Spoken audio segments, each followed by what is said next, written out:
سب سے پہلے تو غوثیہ سلطانہ ڈاکٹر ساجد کا شکریہ ادا کرتی ہے کہ میں اس محفل میں شامل ہوں، اور یہ میرے لیے باعث افتخار ہے۔ دوسری قابل مبارکباد بات یہ ہے کہ آپ لوگ آن لائن بھی محافل سجا رہے ہیں، جس طرح ہم لوگ یہاں ہر کام آن لائن ہی کرتے ہیں۔ ابھی ایک نعتیہ مشاعرہ ہوا تھا۔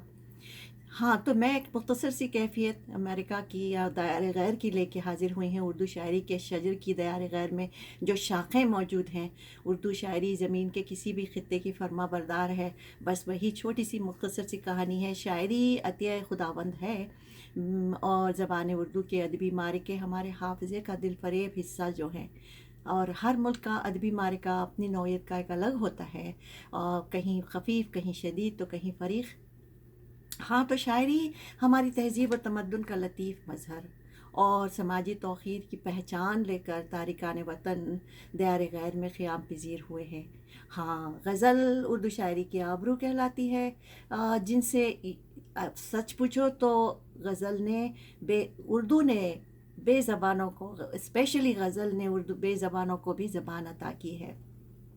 اس کے افکارات، امکانات، رجحانات ترقی پسند تحریک کے بعد جدیدیت لیے اپنی مذہبی، معاشرتی، اخلاقی،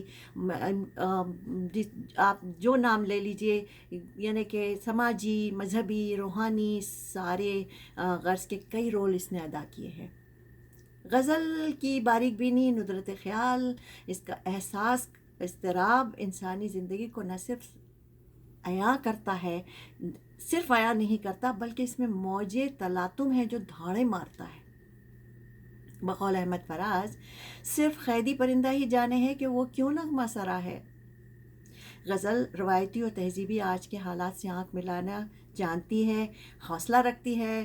غزل کی محبوبیت اور مقبولیت بے شمار منازل طے کر چکی ہے، اور یہ بلکہ دشت کی سیاحی بھی برداشت کر چکی ہے، اور وقت اور حالات سے نمٹنا جانتی ہے، اور حسن و عشق کے بھول بھلیوں کے علاوہ زندگی کو وسیع تناظر میں سمجھنے کا حوصلہ بھی رکھتی ہے۔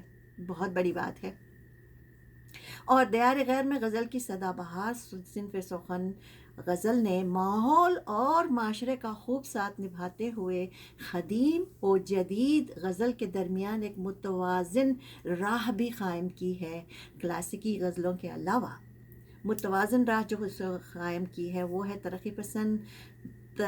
ترقی پسندی کو، جس کی جدت کہنا چاہیے کہ ترقی پسند، روایت پسند، مگر خیال کے اعتبار سے، اسلوب کے اعتبار سے کہنا زیادہ مناسب ہوگا، روایت پسند مگر خیال کے اعتبار سے ترقی پسند، جس کو جدت کا قرینہ کہا جا سکتا ہے۔ اور یہ اپنی مخصوص تہذیب اور تربیت سے آراستہ کرتا ہے اس کو۔ اور امریکہ میں اردو غزل کے تعلق سے یہ کہوں گی کہ یہاں کی مادی ترقی میں روحانی زوال کا پہلو زبان و ادب، تہذیب کی ناآشنائی کا بیان بھی ملتا ہے، لیکن ہر محرومی کے اندر ہمیشہ ایک نئی یافت کا امکان چھپا رہتا ہے۔ جی ہاں، ہماری تہذیب اور تمدن کی جو دوری ہے ہمیں نزدیکی کا بڑا سبب بنا دیتی ہے اور سبب بناتی ہے، کیونکہ ہماری تہذیب سے ہم دور ہیں، لیکن نزدیکی اس کا بڑا سبب ہے جو ہم زیادہ سے زیادہ اپنی زبان سے جٹے رہنا چاہتے ہیں۔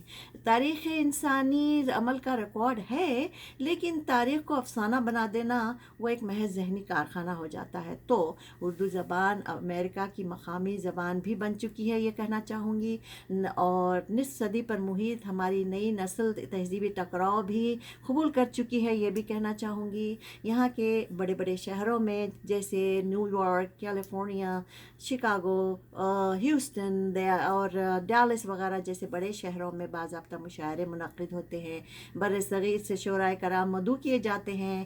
یہ سلسلہ کم سے کم 4 دہوں پر، بلکہ 5 دہے بھی کہوں تو مناسب ہوگا۔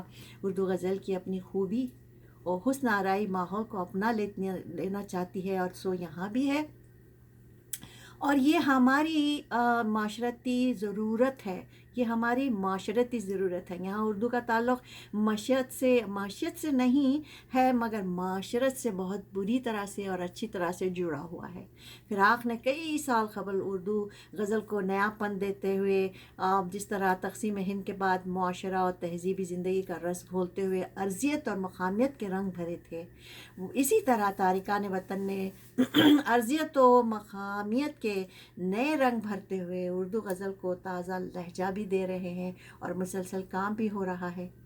صدیوں پر محیط اردو غزل کے افق پر غور کرو تو حوصلوں کی بلندی کے ساتھ ساتھ ہجرت کا بنیادی استعارہ یہاں غزل گو شعرا میں ملے گا. جو ہجرت ایک ایسی چیز ہے جو اپنے وطن سے محبت، اس میں جو آدمی کھو جاتا ہے وہ یہاں ضرور ملے گا. توڑ کر تیرے شہر سے ناتا پھر رہے ہیں نگر نگر، یا کوئی ہمدم نہ ہے نہ شناسائی، زندگی تو کدھر نکل آئی.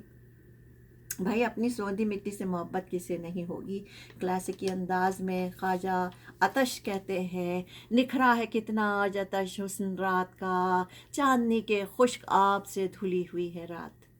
اور کہتے ہیں، ٹپکا ہے سر پہ چاند کا تاروں کی اوڑھنی، شبنم کے موتیوں سے پروئی ہوئی رات.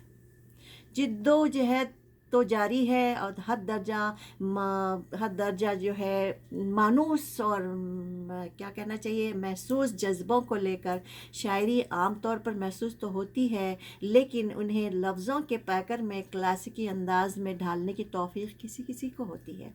جی ہاں. توفیق احمد صاحب فرماتے ہیں، گردش مقدر کا اہتمام قائم ہے، صبح کے فضا میں غم کی شام قائم ہے، جس مقام پر آ کر وہ بچھڑ گئے توفیق، آج تک نگاہوں میں وہ مقام قائم ہے. انہی باتوں کو جزو شاعری بناتے ہوئے منیر الزماں منیر کہتے ہیں، رات پر نور ہے، ماحول معطر ہے منیر، کوئی گزرا ہے سر شام ادھر سے پہلے. میں تو بس ایک شہر والے شعراء کرام کی باتیں کر رہی ہوں، یہ تو سارے شہروں میں پھیلے ہوئے ہیں. اور کلام میں جدیدیت کے نمائندے نقوی نظر آتے ہیں آج کے ماڈرن دور کی شاعری میں، لیکن میرے پاس ان کے اشعار موجود نہیں ہیں اس وقت جو میں آپ کو پیش کر سکوں.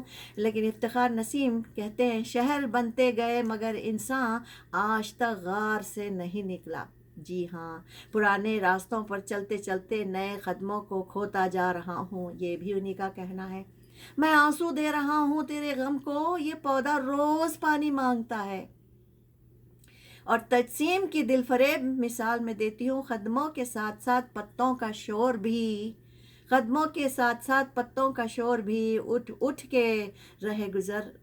کے رہ گزر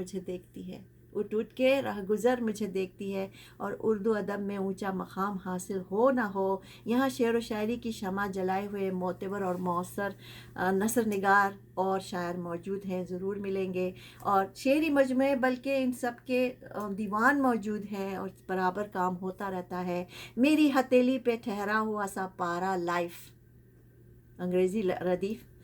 میری ہتھیلی پہ ٹھہرا ہوا سا پارا لائف کے جیسے عارضی دنیا کا ستارہ لائف. جی ہاں، لیجئے، انگریزی کی روٹی روزی کا حق بھی تو ہمیں ادا کرنا ہے. تو یہاں بھی تخلیقی کائنات کا منظرنامہ خوبیوں کے ساتھ ملتا ہے. تارکان وطن کا اردو زبان سے رشتہ ذہن اور روح سے بندھا ہوا ہے، ذہنی اور روح سے جڑا ہوا ہے. دیار غیر میں بھی اردو غزل کی آبیاری ہو رہی ہے، اور پھر ہم بعد میں بات کرتے ہیں.